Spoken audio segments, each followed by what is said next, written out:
Everyone, Amber here. Welcome back to my little corner of the internet. Just haven't recorded in a minute, so I wanted just to say hi to everyone, talk about some things that, have been on my mind lately. Just video diary, just make sure that I'm you know, keeping track of my own transition. So a lot kind of happened in the past week or so. Really some interesting developments mentally, how I want to how I view myself, how I view my transition, how I view just um, a lot of things in general, and it's been kind of eye opening. So I've been on HRT for about 4.5 months now.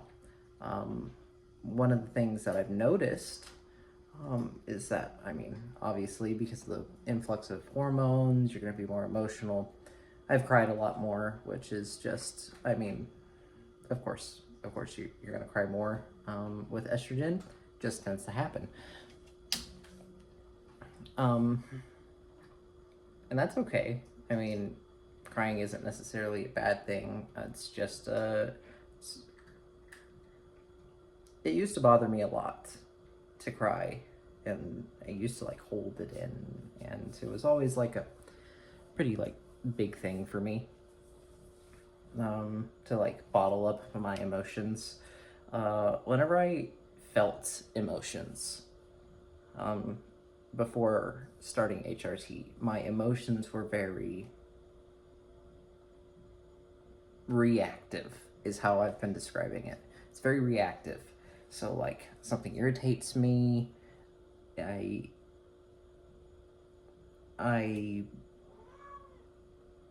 just feel it welling up, and then eventually I get to a breaking point, and I just have a little outburst, and that's frustrating. It always frustrated me, and this is so fucking wild to me. For the longest time, for 30 years of my life, it was just me exploding whenever I felt emotions. My emotions also were just very one-sided. It was very anger, or a degree of it, irritation, anger, whatever. And then the opposite side, which I think is sadness, and a deep longing, sorrow, things like that would just well in my chest. But I didn't do anything about that. And every once in a while I get to a breaking point where I'd cry, but it's not very manly to cry. It felt wrong, something was disjointed with me. And recently, as I've been going through this essentially second puberty through HRT, my emotions feel different. I think that's very interesting. It's so incredibly hard to describe what that even feels like. But when I cry, I feel relief. When I get happy, I tear up, and that's okay. It makes me feel you watch something that's moving. I get moved by music a lot, and I can't stop the tears from coming sometimes. It's a little ridiculous sometimes with how much I do cry. So that's, but I'm okay with that. I'm okay with that, that increase in tear production, because it just feels, well, this weekend it felt like I was feeling emotions. I was going through a lot. I was processing a lot of things about my life, about how I have viewed my transition, how I lived my life before transition, what and I want to talk about that in a minute too, because that's some really amazing stuff. but the emotions don't feel reactive, they feel genuine. And I'm not afraid of them. I'm not holding them back. I'm not, they just feel like a natural extension of my my being, whatever that means. I don't know what that means exactly, but that's the best way to describe it. um, and I find it incredibly like fascinating. um, but I mean, a lot of things happened this weekend. So one, I started feeling emotions, what I think like how a normal human feels emotions for the first time. It doesn't feel broken, I think is a good way to describe it. I don't feel broken. Second thing, um, the minor part, I got my hair done, and honestly, I mean, I can't stop like gushing about it. It's like great. Um, I got my hair to frame my face, and it just, I don't know, it works now for me, and I'm very happy with it. I'm so happy with it. Look at these curls. Look at these little like, how spinny it is. Oh, it's so great. Um, and for the first time in a long time, I feel like I took like a physical step without going overboard. Which I'm always very cautious about doing anyway. But I mean, I needed a haircut. Like, don't get me wrong, I needed a haircut. My hair is also incredibly hard to take care of, and I just needed some. I am the lady that I worked with. She gave me like hair oils, washed my hair with some like really special products. She sent me all the lists. Great. Um, Gotta get all that stuff, and yeah, it's just I don't know. It just I'm so incredibly happy with it. It looks very nice, um, and it's something I can control, which I'm going to hold on to and use that as like a little like bit of happiness for me. Um, and then I started getting into the weeds about my life pre-transition, and recently I've been consuming everything on YouTube about transitioning, what it's like for FTM, so female to male and male to female transitions, dysphoria, like what those people feel, like female to males feel, what male to females feel, other than myself, because I mean, I hardly understand myself anyway. Um, and I ran into a video, um, and it's about 2 hours long. If I learn how to, I will link the video for anybody who wants to watch it. But it's the second half of the video um, that really like resonated with me in a way that no other trans individuals um, story has before. I like I said, I've been consuming a lot of like I want those stories. I want to know what people feel. I want to know how they took their first steps when they like. I want that information because it makes me feel. I've talked about this the like you know like therapists and or my counselor and stuff like that, and it's always been I don't feel real. I know what I want. I know what I feel inside. But I feel like a fucking crazy person talking about it. I'm on HRT. I'm doing the steps. I don't feel like a real fucking person a lot of the time. Like it just feels like I'm just faking it. And I hate that about myself. And um, yeah, I'm taking steps to like accept myself more. And this video, like I said, I will link it. It's about 2 hours long.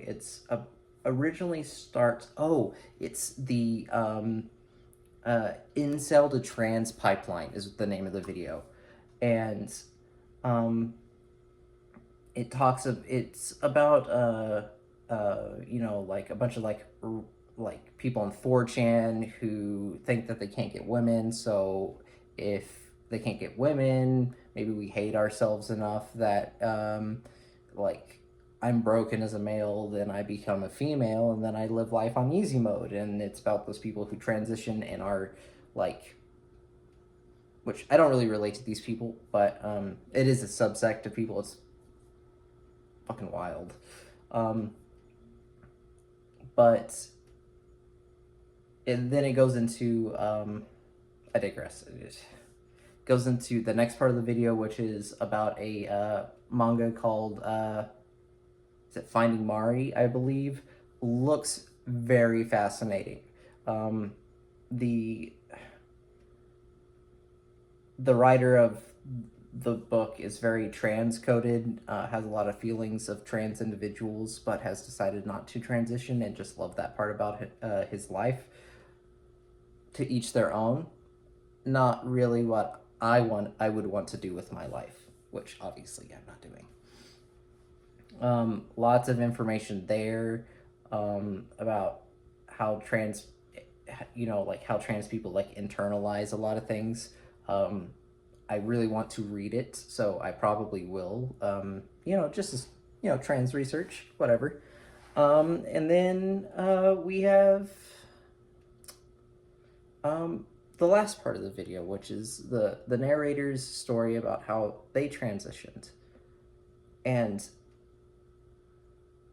95% of their experiences that they experienced through religion and self-discovery and just what like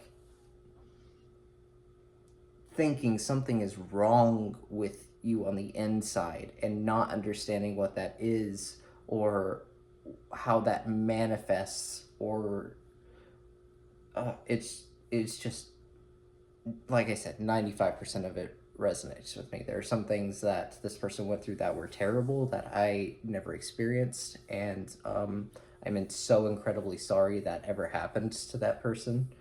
But I hope that more people would be able to watch that video. It's fantastic. The entire thing. And, I think that's really a lot of important things that happened this weekend with me. It's just, I discovered I can feel emotions. I discovered I wasn't crazy the entire time. It wasn't, I was just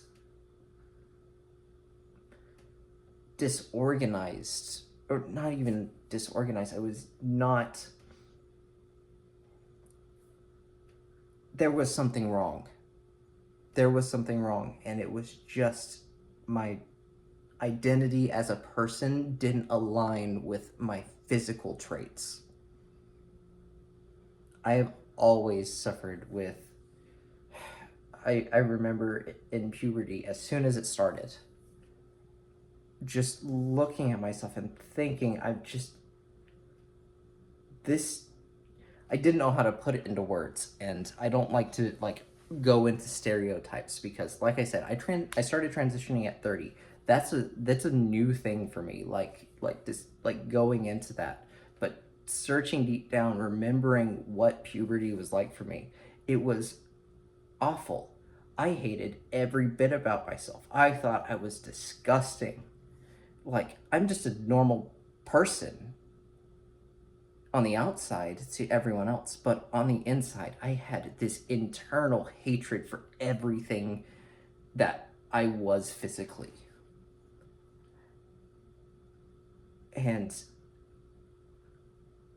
it it was broken. Like my mind, my I don't even know how to describe it, but it hurts me to know that I wasn't broken in the sense that I was unfixable. I was broken because trans people basically didn't exist at that point, and I didn't know what I could do to fix that about myself. The resources weren't there. The and the misunderstanding of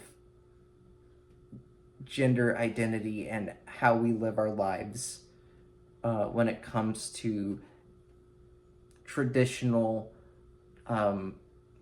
like Republican families, Christian families, because right now, if I were to go speak to my mom, I'm not out to her, but I don't think it's really something that I want to talk about, just because it's just not worth having the conversation. But if I were to come out to her, I mean, she would pity me. She she would say that how like what you're doing is wrong. You're telling God that He's wrong for making you the way you are, like physically.